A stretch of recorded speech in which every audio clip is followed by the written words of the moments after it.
आइए बहुत संक्षिप्त में हम कथा बताते हुए प्रहलाद चरित्र को बता करके कथा विराम करेंगे। देखो, अदिति मैया के 12 बेटा, अब द्वितीय मैया के 2 बेटा। द्वितीय मैया के 2 बेटा में बड़ा बेटा का नाम क्या था? हिरण्यकशिपु। दूसरा बेटा का नाम था हिरण्याक्ष। ये जुड़वा था, हिरण्यकशिपु हिरण्याक्ष। लेकिन हिरण्याक्ष नाम के दैत्य का वध तो भगवान वाराह अवतार लेकर के कर लिया था पहले से। पहले बता चुके कथा को, पहले दिन बताए थे। हिरण्याक्ष नाम के दैत्य जो है पृथ्वी को अपहरण करके रसातल में छुपा दिया था। भगवान जो है ब्रह्मा जी की नासिका भाग से प्रकट होकर के वाराह अवतार लिया और हिरण्याक्ष नाम के दैत्य को मार करके रसातल से निकाल करके भगवान फिर से ब्रह्मांड में स्थापित किया। फिर मनुष्य शत्रुपा आकर के पूरी सृष्टि का विस्तार किया। मानवीय सृष्टि प्रारंभ हुआ मनुष्य शत्रुपा से। लेकिन जब से 12 भगवान जो है, तो 12 भगवान कौन है? भगवान नारायण ही 12 है। तो नारायण भगवान ही वाराह अवतार लेकर के मेरे भाई की हत्या की है। तब से हिरण्यकशिपु जो है नारायण नाम से चिढ़ता था। नारायण नाम से उसे इतना क्रोध आता था कि पूछो मत। हिरण्यकशिपु की पत्नी कयाधु से कितना बेटा जन्म लिया? 4 बेटा जन्म लिया है। लेकिन अभी 3 बेटा जन्म लिया है, 1 बेटा गर्भ में है, मान के चलो। कथा बता रहे तो बड़ा बेटा का नाम था प्रहलाद, दूसरा बेटा का नाम था अनुहराद, तीसरा नंबर का बेटा का नाम था हराद, और जो गर्भ में था उनका नाम था प्रहलाद। तो प्रहलाद अभी जन्म नहीं लिया, 3 बेटा जन्म लिया। तो प्रहलाद गर्भ में था। उसी समय हिरण्यकशिपु ने विचार किया कि मेरे भाई की हत्यारा नारायण का मैं वध करूंगा। अपने शक्ति को बढ़ाना चाहिए। अपने शक्ति को बढ़ाने के लिए हिरण्यकशिपु जो है घोर तपस्या करने चला गया ब्रह्मा जी का। उस समय कयाधु गर्भवती थी। तब तपस्या करने गया ना हिरण्यकशिपु, तो देवराजेंद्र ने देखा कि इस दुष्ट के तो 3 बेटा पहले से जन्म लिया, वो तीनों के तीनों दुष्ट है, प्रहलाद, अनुहराद और हराद। अब चौथा बालक जन्म लेने वाला ये भी दुष्ट है। ऐसे सोचने लगा, क्योंकि 3 बेटा दुष्ट है तो चौथा भी दुष्ट होगा, इसे अनुमान लगाया देवराजेंद्र। तो मेरे शत्रुओं की संख्या बढ़ रहा है, तो जन्म लेने के पहले मार डालना चाहिए। सोच करके देवराज इंद्र जो है कयाधु के अपहरण करके ले जा रहा था। देवर्षि नारद जी ने देख लिया। देवर्षि नारद जी ने कहा कि तुम देवताओं के राजा बनते हो और किस प्रकार से तुम कयाधु को अपहरण करके ले जा रहे हो? महाराज एक गर्भवती है और गर्भ की संतान की मुझे हत्या करना है, क्योंकि दुष्ट का बेटा दुष्ट ही होगा। नारद जी ने कहा नहीं नहीं, तुम गलत सोचते हो देवराज इंद्र। ऐसा कोई जरूरी नहीं है कि पिता दुष्ट हो तो बेटा भी दुष्ट हो जाए। गर्भ के शिशु को अगर भगवान के भक्त बनाना चाहते हो तो भगवान के कथा सुनाना चाहिए। इस कथा से शिक्षा लो। क्या शिक्षा लो भाई?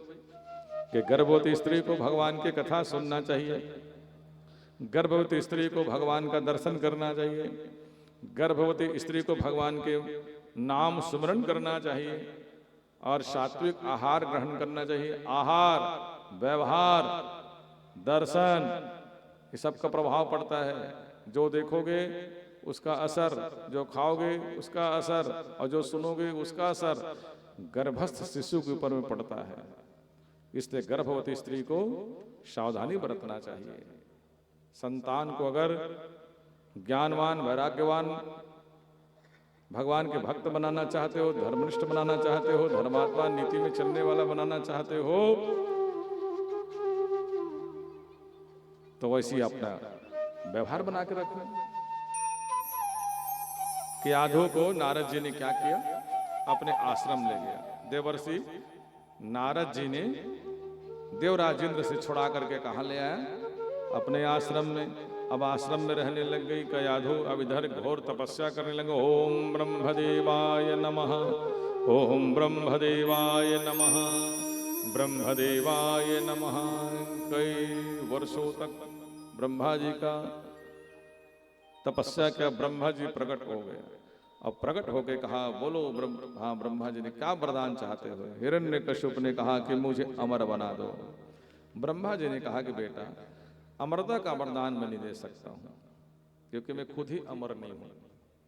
ब्रह्मा जी खुद अमर नहीं है, ब्रह्मा जी की भी तो आयु है। अभी 50 वर्ष 5 घंटा 28 मिनट 42वां सेकंड चल रहा है ब्रह्मा जी का। 100 साल ब्रह्मा जी को रहना है। जिस वर्ष 100 हो जाएंगे ब्रह्मा जी भी अपने पद से इस्तीफा देंगे। अभी कौन बना है ब्रह्मा जी पद में? कौन बैठा है? नाम पता होना चाहिए आप सबको। अपने इंद्र के पता नहीं है, अपने ब्रह्मा जी का पता नहीं है। ब्रह्मा क्या है? पद है। इंद्र क्या है? पद है। जैसे प्रधानमंत्री होते, प्रधानमंत्री किसी का नाम थोड़ी ना होता है। मुख्यमंत्री किसी का नाम थोड़ी ना होता है। मुख्यमंत्री में जो पद में बैठता है उसका नाम होता है। प्रधानमंत्री में जो बैठता है, प्रधानमंत्री के पद जो पाता है उसका नाम होता है। तो वैसे ब्रह्मा जी क्या है? पद है। इंद्र क्या है? पद है। अभी जो इंद्र बना है उसका नाम है पुरंदर। अभी जो ब्रह्मा जी बना हुआ है उनका नाम है हिरण्यगर्भ। जब इसके 100 साल हो जाएंगे तो ब्रह्मा जी के 12 घंटा में तो 1,000 बार सत्य त्रेता द्वापर कलयुग बीतता है सज्जनों माताओं। तब 12 घंटा बीतता है। अभी 50 वर्ष बीता है एक प्रार्थ, दूसरे 50 वर्ष का पहला दिन चल रहा है। 100 हो जाएगा तब फिर ब्रह्मा जी पद से इस्तीफा देगा। हिरण्यगर्भ नाम का जो बैठा हुआ है, पावर मिला है उसको।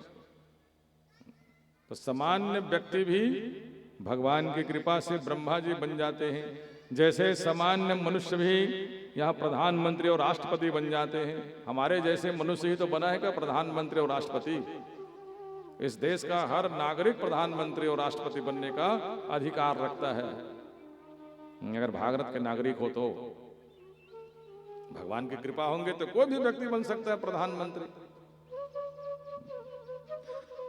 ब्रह्मा जी ने कहा कि मैं खुद अमर नहीं हूं, तेरे को कैसे अमर बना दूंगा? इसके जगह में तुम 1 नहीं 10 मांग लो। अच्छा आप हाँ कहेंगे? मैं हाँ ही कहता रहूंगा बेटा, बस ये मत कहना कि मैं अमर हो जाऊंगा। चलो फिर आप बोलते जाइए हाँ, मैं दिन में नहीं मरूंगा ना रात में नहीं मरूंगा, तथास्तु, जाओ ठीक है। अंदर नहीं मरूंगा बाहर नहीं मरूंगा, ठीक है। ना ऊपर में मरूंगा ना नीचे में मरूंगा, हाँ ठीक है। ना किसी मनुष्य से मरूंगा ना किसी पशु से मरूंगा, ये भी ठीक है। ना अस्त्र से मरूंगा ना शस्त्र से मरूंगा, ये भी ठीक है। ना देवता से मरूंगा ना किसी राक्षस से मरूंगा, ये भी ठीक है। हाँ ठीक है, जाओ। और क्या चाहिए? मैं आपके बनाए हुए किसी जीव से नहीं मरना चाहता हूं। अरे मेरे बनाए जीव से नहीं मरोगे, जाओ तथास्तु।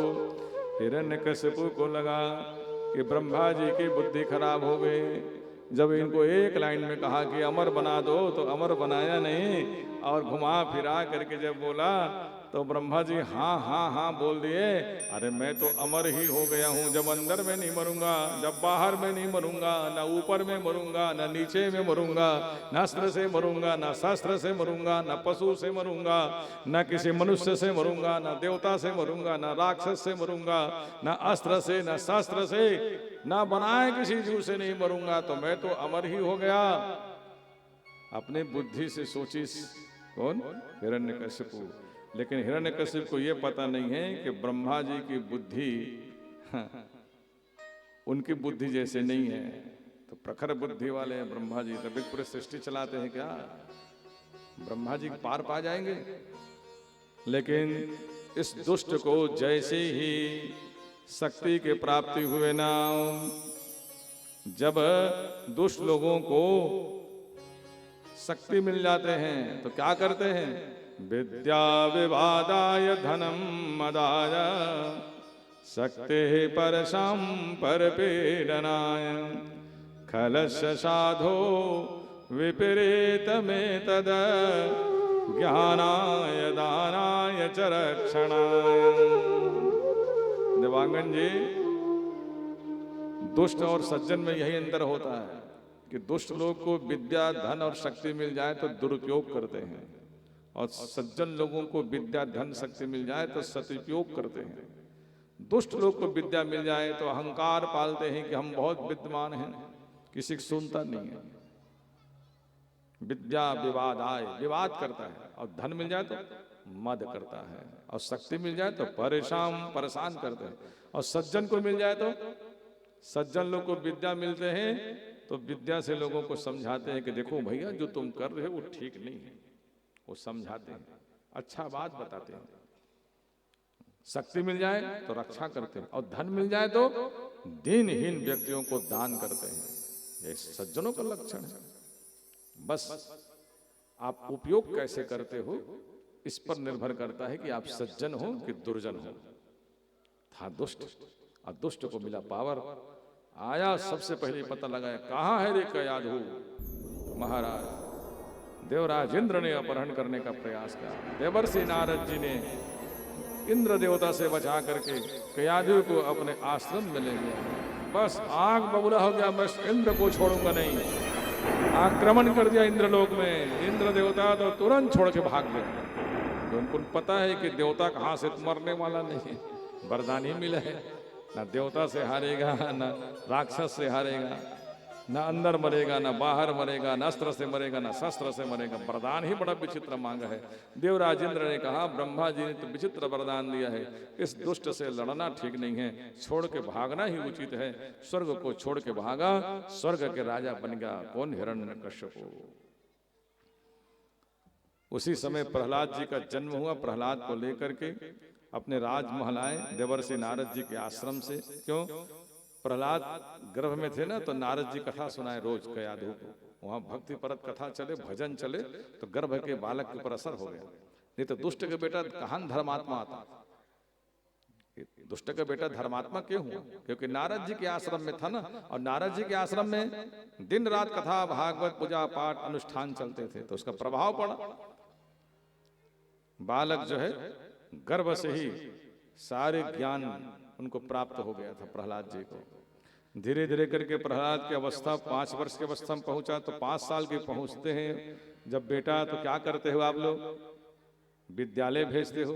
अब आजकल तो 5 साल तक लोग प्रतीक्षा नहीं करते हैं, 3 साल में भेजना चालू कर दिए हैं। हाँ, कुछ दिन तो ऐसे इतनी हो जाएगी कि लड़का पैदा हुई सीधा स्कूल में भेज दो। हाँ, क्योंकि आजकल ना विद्यालय में 3 साल में भेजते तो विद्यालय वाले ही बताते कौन सा कपड़ा पहनना है कौन दिन। हाँ, वो वस्त्र कहाँ मिली? तो हमरे पास मिली, दुकान में नहीं मिले। वह हमरे मन तन खरीदे लगी, पुस्तक लभी हमरे तन खरीदबे, सब चीज हमर मन तन खरीदना है, बस लड़का बस तोरे रही। बाकी सब चीज हमर मन के हिसाब से हुई। आजकल के बड़े बड़े विद्यालय में इसलिए चलते। हाँ, दुर्ग भिलाई में पढ़ाने वाले लोग बताते भाई हम पाटन में तो उतना भी नहीं हुए हैं, लेकिन पाटन में थोड़ा बहुत चला था भी। अब इतने ज्यादा नहीं हुए पाटन में। कुछ कुछ लस छूट देते हैं कि नहीं तो हम अपने हिसाब से खरीद लो। बड़े बड़े विद्यालय में जा भी नहीं, दुर्ग भिलाई वाले में, ओहो, वहां तो भारी नियम है। माता पिता तक के नहीं इंटरव्यू होते वहां। जब माता पिता पढ़े लिखे हैं तो तोड़ते कबर भेजती नहीं। तो आजकल सरकारी स्कूल में लोग पढ़ते नहीं, प्राइवेट विद्यालय में पढ़ा रहे। ठीक है, जैसे आप लोगों की इच्छा। विद्यालय में 3 साल में भेज रहे हो, 3 साल में ना बालक जा रहे हैं, बालिका जा रही है। 5 साल के आयु जब पहुंचा तो विद्यालय भेजा। तब विद्यालय में क्या? अरे क्या सिखाने के लिए? दानवी विद्या। दानवी विद्या मतलब मारण, मोहन, सम्मोहन, उच्चाटन, उद्वेषण, मायाजाल। हाँ, ये सिखाओ प्रहलाद को। अब किनको बोला? शुक्राचार्य का बेटा था संड और अमर को बुला करके कहा ले जाओ जाओ। संड और अमर को ले गया। अब विद्यालय में बिठा करके प्रहलाद जी को बताते थे। तो प्रहलाद जी तो सुनते जरूर थे, लेकिन जब पूछते थे तो बताते कुछ अलग थे। और अपने जो विद्यार्थी और थे उन लोगों को बिठा करके ना भगवान की कथा सुनाते रहते थे। संड और अमर लोग ने सोचा, दोनों सोचा गुरुदेव ने, कह रही ये कहाँ से सब सीख गया है, लगता है कि मरवाएगा हमको। गुरु जी यही सिखाते हैं, सोचेंगे हिरण्यकशिपु मार डालेंगे। है बड़ा दुष्ट हिरण्यकशिपु, क्योंकि वो नारायण नाम से चिढ़ता था, प्रतिबंध लगा के रखा था। हाँ, कि कोई नारायण नाम नहीं लेंगे, पूजा पाठ नहीं करेंगे। कोई नारायण नाम लेता था तो एकदम क्रोधित हो जाता था। लेकिन ये बालक बैठ करके विद्यालय में अपने सहपाठियों को, अपने मित्रों को नारायण नाम का कीर्तन करवाते थे। बात फैलने लग गया। कहा बेटा मरवाएगा नहीं लगता है रे। कहे गुरुजी घबराने की बात नहीं है, मारने वाले से बचाने वाला बड़ा होता है। जिनके पर जब भगवान कृपा करते हैं उनकी कुछ बिगड़ता नहीं है। गरल सुधार पुकरहि मिताई, गोपद सिंधु जनल शीतलाई। गुरुजी जिनके पर भगवान कृपा करते हैं ना, उनके लिए तो जहर भी अमृत हो जाते हैं। हाँ, चिंता करने की बात नहीं। 3 महीना विद्यालय में कुछ दिन तक कर रहा, आया और विद्यालय से जैसे ही घर आया राजमहल, तो राजमहल में आया तो हिरण्यकशिप ने सोचा कि बेटा विद्यालय में कुछ समय को व्यतीत करके आया है तो कुछ सीखा होगा। ऐसे सोच करके गोद में बिठा करके गाल को चूमते हुए पूछा बेटा हाँ क्या सीख के आया है बेटा? तो क्या बोला? श्रवणम कीर्तनम विष्णु स्मरणम पाद सेवनम अर्चनम वंदनम दास्यम सख्यम आत्मनिवेदनम। पिताजी भगवान की पूजा करने की 9 प्रकार होते हैं। श्रवणम कीर्तनम विष्णु स्मरणम पाद सेवनम अर्चनम वंदनम दास्यम सख्यम आत्मनिवेदनम। 9 प्रकार की विधि से भगवान नारायण का पूजन किया जाता है। ओहो, आग बबूला हो गया। यही 9धा भक्ति रामचरितमानस ग्रंथ में भी है। यहाँ समय नहीं है बताने की।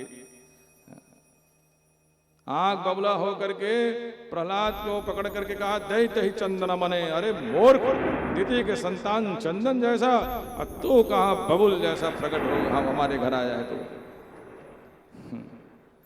प्रहलाद ने कहा पिताजी जब व्यक्ति की बुद्धि है ना उल्टा होते तो उल्टा ही सोचते कि आपकी बुद्धि वैसी है, आप उल्टा सोचते हो।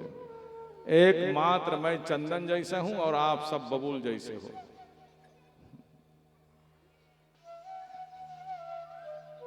बुद्धि विपरीत हो जाते हैं तो अच्छा बात भी बुरा लगते हैं। जैसे विभीषण ने रावण को बार बार समझाया कि तव उर कुमति बस ही विपरीता, हितयन हित मानहु रिपु प्रीता। काल रात्रि निश्चर कुल घेरे, तेह सीता पर प्रेत घनेरी। विभीषण कितना समझाया अपने बड़े भैया रावण को कि बड़े भैया आपकी बुद्धि जो है विपरीत हो गए। तब उर कुमति, आपकी बुद्धि तो कुमति में चले गए। इसका क्या फल मिल रहा है? हितयन हित मानहु रिपु प्रीता।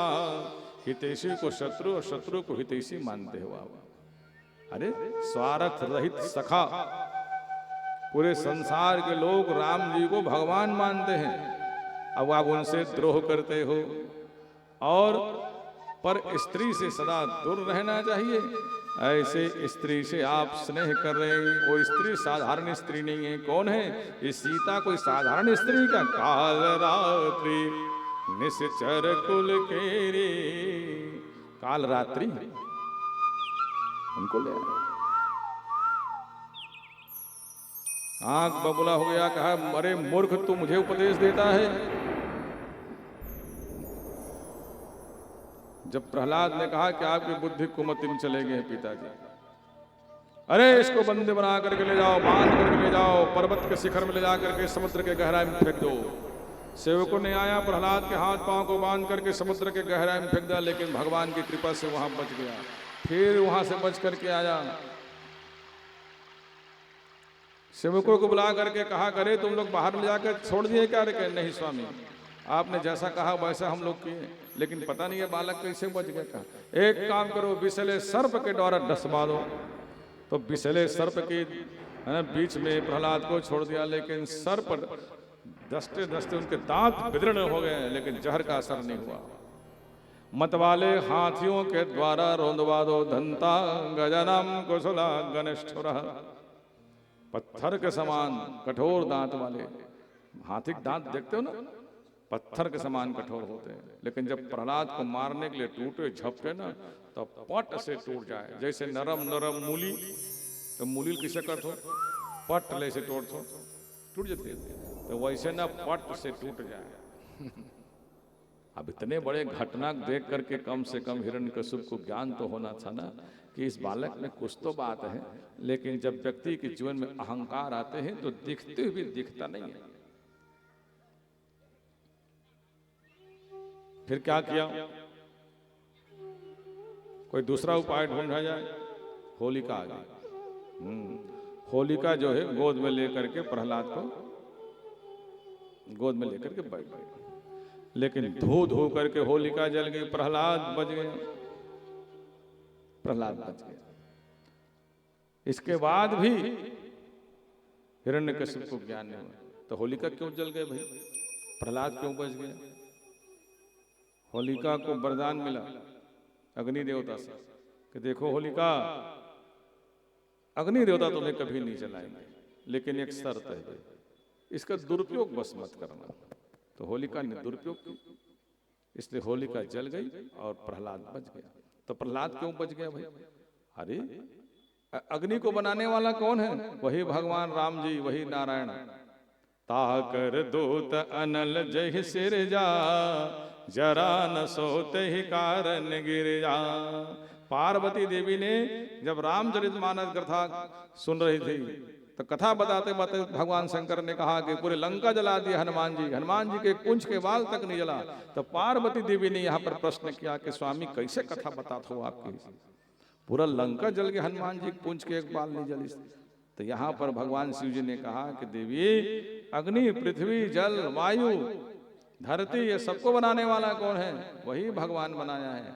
तो क्या उनके बनाए चीज उनके ही भक्तों को जलाएंगे क्या, कि अग्नि को बनाने वाला वही भगवान है। तो अग्नि जानता है कि मुझे बनाने वाला भगवान नारायण है और ये नारायण का भक्त है, इसलिए प्रहलाद को जलाया नहीं। जैसे हनुमान जी की पूंछ को नहीं जलाया, लंका जल गई लेकिन हनुमान जी की पूंछ के एक बाल नहीं जली, प्रहलाद बच गया। संड और अमर को बुलाया गया, कहा कि सामान्य अग्नि से नहीं जला। तो संड और अमर को कहा कि तुम लोग मंत्र के द्वारा कृत्या प्रकट करो। मंत्र के द्वारा कृत्या प्रकट किया, लेकिन उल्टा ही वो प्रहलाद के परिक्रमा करके आया, मंत्र के द्वारा अग्नि प्रकट करी। सामान्य अग्नि नहीं, मंत्र वाला अग्नि से मारो। तो संड और अमर को जो है अग्नि प्रकट कर दिया। अग्नि घूमे जाकर प्रहलाद के शरीर के परिक्रमा करके आया, संड और अमर के जल कर आ गए। मेरे कारण से गुरु जी मारे गए। प्रहलाद ने कहा कि अगर मैं मन कर्म वचन से भगवान नारायण की भक्ति करता हूं तो मेरे गुरु जी जीवित हो जाए। गुरु जी लोग जीवित हो गए, गुरु जी लोग जान गए, बेटा तो धन्य हरे, तेरे को मारने के लिए हमने अग्नि प्रकट किया और तू कितना दयालु है। जो गुरु जी मारने के लिए अग्नि प्रकट किया उसी गुरु जी की तुम प्राण की रक्षा किए, बेटा कह धन्य है तू। संड और अमर चले आए। अब तो इतना आग बबूला हो गया, हिरण्यकशिपु ने कहा अब मैं स्वयं ही तुम्हें मारूंगा। एक स्तंभ के पास खड़े करके कहा, अरे मूर्ख, तू बता तेरा भगवान कहाँ कहाँ रहता है। खड्ग उठा लिए और खड्ग उठा करके जब पूछा तेरा भगवान कहाँ कहाँ है, तो प्रहलाद ने कहा मेरा भगवान सब जगह है। तस्मास्ते स्तंभे दृश्यते, क्या तुझे इस स्तंभ में दिखाई देता है। तो प्रहलाद ने कहा पिताजी जब मैं कहा रहा हूं कि सब जगह है तो स्तंभ में क्यों नहीं रहेगा, तो मुझे दिखाई क्यों नहीं देता है। तो बेटा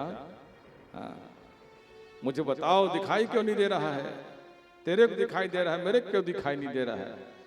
तो प्रहलाद ने कहा पिताजी भगवान को देखने के लिए प्रेम चाहिए, आपके अंतःकरण में तो यहाँ क्या है, द्वेष है। द्वेष वाले को भगवान थोड़ी नहीं दिखाई देंगे। प्रेम पूर्वक अगर भगवान को देखोगे तो सब जगह भगवान दिखाई देता है। अच्छा तू ठहरा बड़ा प्रेमी, आज देखता हूं तेरे भगवान इसी स्तंभ से प्रकट होता है कि नहीं होता है। तू कह रहा है ना कि स्तंभ में भगवान है, तो आज इसे स्तंभ से तेरा भगवान प्रकट होकर के तेरी रक्षा करेगा, तभी मैं मानूंगा कि तेरे भगवान इसे स्तंभ में है। बस जैसे ही प्रहलाद को मारने के लिए खड्ग उठाए, सत्यम विधातुम निज भृत्य भासितम संभे सभायाम मृगम न मानुषम।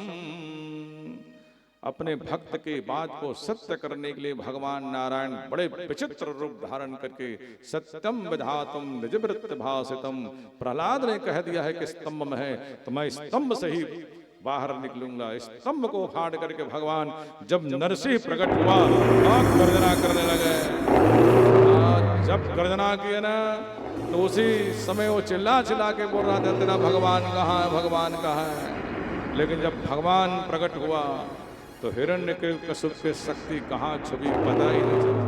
एक झटकम पकड़े हिरण्यकशिपु। जैसे सामान्य जगत के सिंह को देखते हो, जब किसी शिकार को पकड़ता है तो एक झटकम उठा लेता है और उठा के ले जाता है, सामने वाले जीव को संभलने का मौका नहीं मिलता। हिरण्यकशिपु तो अभी तक बोल रहे थे तलवार पकड़ करके कहाँ है, लेकिन झपट्टा मार के जब भगवान पकड़े और घसीटते हुए ले गया कहाँ, राजमहल के देहरी के बीचों भी ले जा करके बैठ गया और गोद में उनको लिटा करके कहा, रे मूर्ख हिरण्यकशिपु, बोल तो ब्रह्मा जी से क्या क्या वरदान मांगा था, बोलते जा तो कहा। तो उन्होंने कहा कि मैं किसी पशु से नहीं मरूंगा, किसी मनुष्य से ही नहीं मरूंगा। तो बताओ कि मैं पशु हूं क्या? नहीं। मैं मनुष्य हूं का?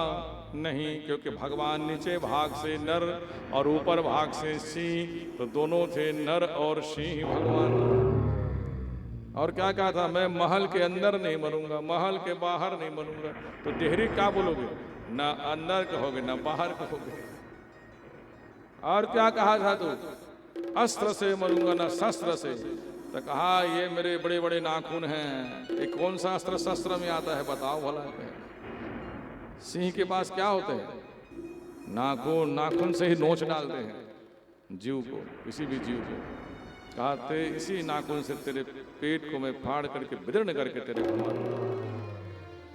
और क्या कहता, ऊपर में नहीं मरूंगा, नीचे में नहीं मरूंगा। तो तू आकाश में है या धरती में है बता। कहा ना मैं आकाश में हूं ना धरती हूं, मैं आपके गोद में सो जाऊं। और क्या वरदान मांगा था, मैं दिन में नहीं मरूंगा ना रात में मरूंगा। तो ऐसी सायंकाल के बेला था भाई।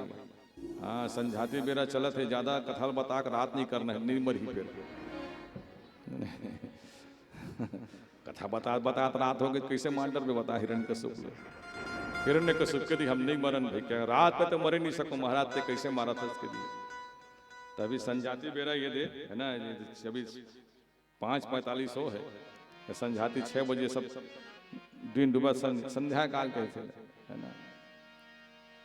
ऐसे सायंकाल के बेला रही, सायंकाल के बेला ना दिन कहोगे ना रात कहोगे, ना दिन का हंस ना रात का हंस। अच्छा, और क्या बोले थे, ब्रह्मा जी के बनाए हुए जीव से नहीं मरूंगा। तो ब्रह्मा जी मेरे को बनाए, मैं ब्रह्मा जी बनाए हुए सब वरदान पूरा हो गया। बोलते बंद हिरण्यकशिपु का, देखते ही देखते भगवान जो अपने नाखून से ही उनके पेट को ही फाड़ डाले और नस नाड़ी बिखर के खून का फव्वारा छूटे और भगवान के मुख लाल लाल हो गए भाई। और गर्जना किया भगवान। गर्जना जब किए ना तो पृथ्वी डगमगाने लगे।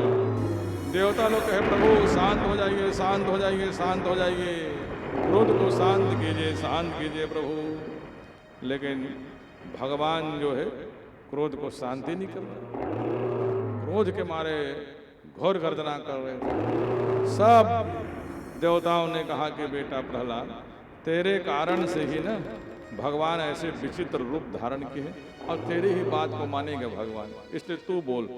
तब प्रहलाद ने कहा प्रभु क्रोध को शांत कीजिए। प्रहलाद के बात को मान करके भगवान ने क्रोध को शांत किया और प्रहलाद को लेकर के राज सिंहासन में बैठा और प्रहलाद के गाल चाटे लगे, ऐसे चाटे गाल।